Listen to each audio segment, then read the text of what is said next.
Eto na naman ang News 5. May binalita na naman, pabor kay BP Sara. Ako, may mag-iiyakan na naman dyan. Akalain mo nakaraang survey pa to. Pero binalita nila. 5 hours ago lang to. Satisfaction rating ni BP Sara tumaas noong November 2025. Ayon daw sa SWS. Naka-headline pa dyan. At mukhang maganda rin ang picture ni BP Sara na iniilagay nila. Lalong ma-hurts ang mga anti-Duterte dyan. Bakit hindi man lang makadikit-dikit yung iba? Nag-negative pa nga, di ba? Eto, isa ito sa naging dahilan na ginagawa niya yung trabaho niya mula noon hanggang ngayon. Ito talaga ang ginagawa niya. Walang sawa, walang kapaguran na ginagawa po ni BP Sara Duterte. Dito po sa post ng kanyang page sa Inday Sara Duterte, ayan po, pakikiisa sa mga biktima ng trahedya sa Hulusulo. Hindi nawawala ang Office of the Vice President dyan. Sa ating pagtungo sa Hulusulo ay personal tayong nagpaabot ng pakikiramay at suporta sa pamilya ng mga nawawalang pasahero sa lumubog na MV Tricia. 3 na nakita malapit sa Balok-Balok Island, Basilan. Pinakinggan din natin ang kwento ng mga nakaligtas, maging ang sakit, hinaing at panawagan ng mga pamilyang apektado para sa pamahalaan. Mga bagay na pagsisikapan nating maparating sa kinauukulan.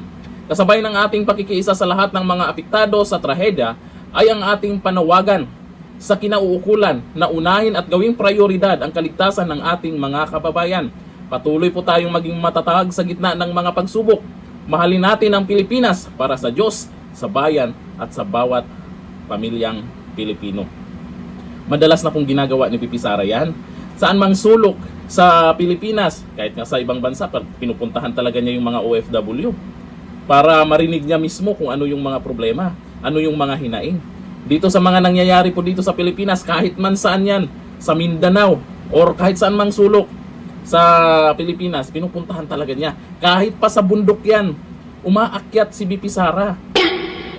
Kasi meron din naman tayong mga kababayan doon na hindi masyadong nakarating yung tulong ng gobyerno. Kaya ba ni Don Yurian? Ito pa ang ginawa niya ni BP Sara. Nitong nakaraan lang yan. Pagbisita sa Zamboanga City, Western Mindanao. Matapos ang pagbisita natin sa Hulusulo, ngayong araw ay agad tayong tumulak sa Zamboanga City. Tingnan nyo, walang kapaguran. Upang makipag-usap at magpaabot ng pakikiramay at suporta sa pamilya ng mga pasahero lula ng MV Tricia Kerstin na lumubog sa karagatan ng Basilan noong Enero. Personal din nating kinumusta ang kalagayan ng mga survivors kabilang na ang 2 sundalo na patuloy pang nagpapagaling sa ospital. Mga kababayan, patuloy nating ipagdasal na bigyan lakas ng Panginoon ang lahat ng mga apektado sa trahedyang ito. Mahalin natin ang Pilipinas para sa Diyos, sa bayan at bawat pamilyang Pilipino. Ang tanong, binalita ba ng ibang media yan kung ano yung ginagawa ni BP Sara? Yung iba dyan, bising-busy kung paano siraan siya, bising-busy para ipa-impeach siya. Pero tingnan nyo naman si BP Sara, tuloy pa rin sa kanyang trabaho at binalita. Ito namang News 5 kasi.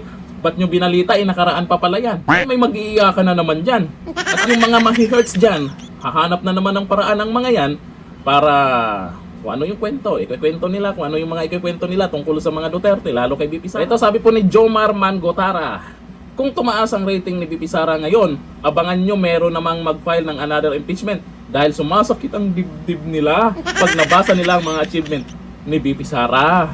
Yung isa nasaan na? 'Di ba? Sabi ni Alma Pindoy, pag yan natalo sa 2028 sigurado dinarya na talaga yan dahil mga tao ngayon si Sara talaga ang gustong maging presidente. Correct. Si BP Sara ang gustong maging presidente ng mga tao ngayon. Pero ang gustong maging presidente ng mga trolls si Donyor.